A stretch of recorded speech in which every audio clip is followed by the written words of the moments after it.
Покрај постоечките, новоформираниот Stellantis мора да решава и еден нов проблем. Водачот на истоименото племе на американските чироки индијанци побара компанијата да престане да ја користи оваа ознака за својот популарен модел. Во своето обраќање до раководството на Stellantis, тој рече дека дошло време наследството на неговиот народ да им биде препуштено на самите нив. Не сомневајќи се во добронамерноста на Jeep, кога на времето се одлучил за името Чироки, тој сепак смета дека повеќе не гледа како на чест да ги види своите национални обележја на разни производи на американските компании или пак спортски клубови.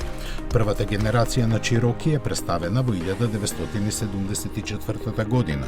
Од тогаш Jeep во континуитет го користи ова име за меѓународен настап за својот модел, додека во Америка од 2002 до 2014 тој се нарекуваше Liberty.